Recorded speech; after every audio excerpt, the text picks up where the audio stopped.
It's my great pleasure to present a brief recap of the state of the state's libraries and an update on the work that the Idaho Commission for Libraries is doing. For those that I may not have met yet, I'm Stephanie Bailey-White, the new Idaho State Librarian.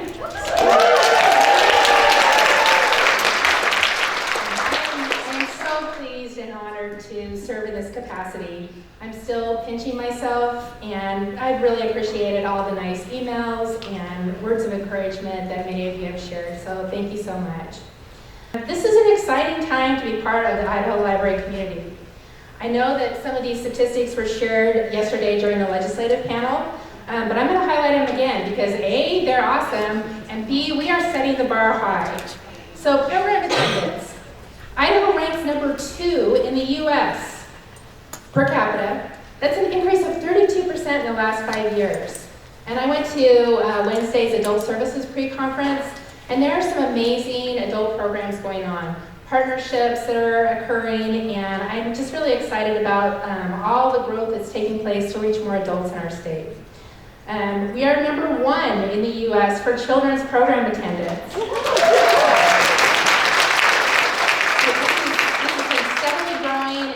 Outreach and the work that you've been doing is really paying off. And they aren't just coming in for programs, they're checking out all those great materials we purchase. We rank number 2 in the nation per capita for circulation of children's materials. And that should be heartening news for all of us. We are making a big difference in the lives of Idahoans, both young and not so young. 2019 has been a stellar year for Idaho libraries so far. Just a very few highlights. Meridian Library District won the National Medal for Museum and Library Service.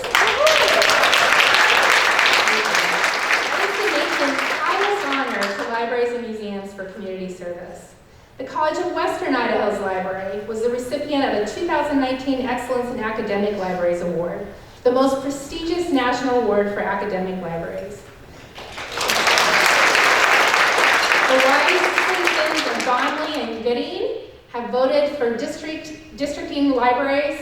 That provides a much stable fund for those libraries, and they're doing some pretty cool things in those communities, so very excited there. Ben Hunter was named the next Dean of the University of Idaho Library.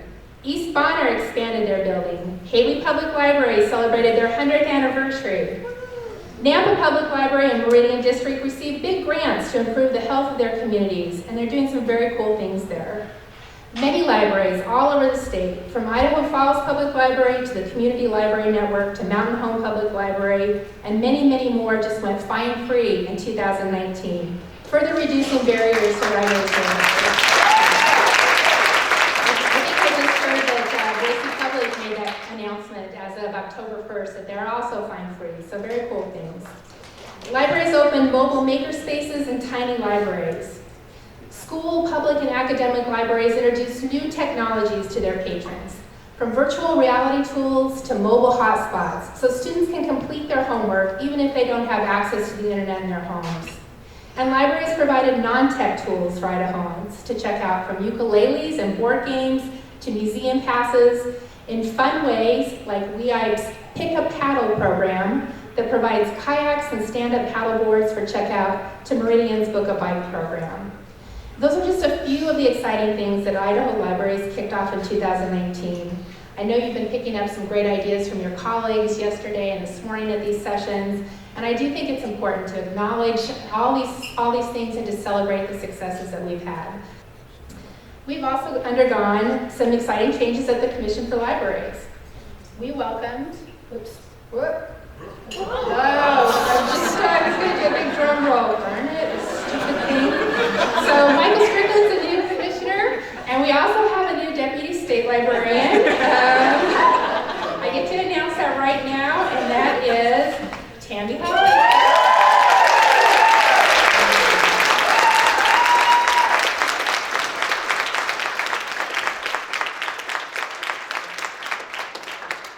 Tammy's a former CE and Youth Services consultant, a past ILA president, and an all-around advocate for libraries, and was well deserving of this position. I'm really looking forward to working with her in that capacity. It's going to be awesome. We also welcomed support staff members Arlen and Angela to our team, and we've launched several new programs in 2019. Just a you. Countdown to Coding. That's a program that helps libraries provide coding experiences for preschoolers and their families. To the work that Tammy and others have done to encourage Emporia State to begin an Idaho cohort of students working toward their MLS degrees so that they don't have to leave the state to do that. To the work that Dylan and Patrick are doing to bring... I had a feeling that was coming. Thank you, Patrick.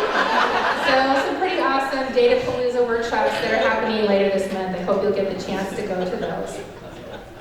We were also quite pleased to garner support from Governor Little's office and the legislature for new funding to support kindergarten readiness grants. These ongoing funds are currently supporting 7 public library programs that will help more Idaho children succeed in school. Speaking of helping children succeed in school, ICfL School Library Consultant, also the winner of the Special Support to School Libraries Award, Jeannie Standel, has nurtured a new partnership with the Idaho Lottery that is resulting in a new program that will benefit elementary school libraries in low-income areas. So $30,000 that they're kicking in for that.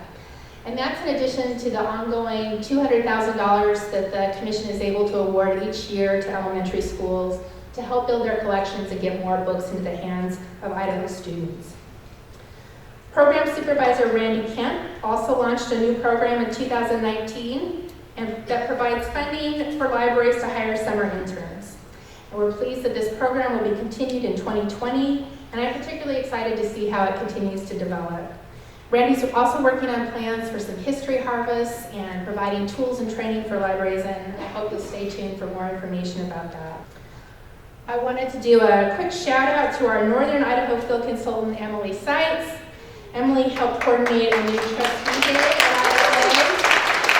It looks like we have a record number of trustees here today. If you're a trustee, can you raise your hand? Yeah. So this is exciting. We also are providing continuing education grants funded with the Federal Institute of Museum and Library Services funds. That's allowing several people to attend this conference, PNLA, other conferences around the nation, and help with formal education costs too. So it's an important part of what we do at the Commission. We're able to announce today that our partnership with the STEM Action Center will continue this year, and that will allow us to sponsor another year of summer STEM from your library and provide training using virtual reality tools in early 2020 as part of the MAKER program.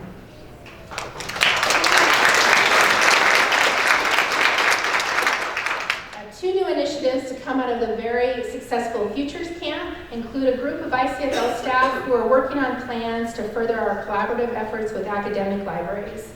We're particularly interested to learn how we can provide more support for open educational resources and look forward to working with all the academic librarians in the room.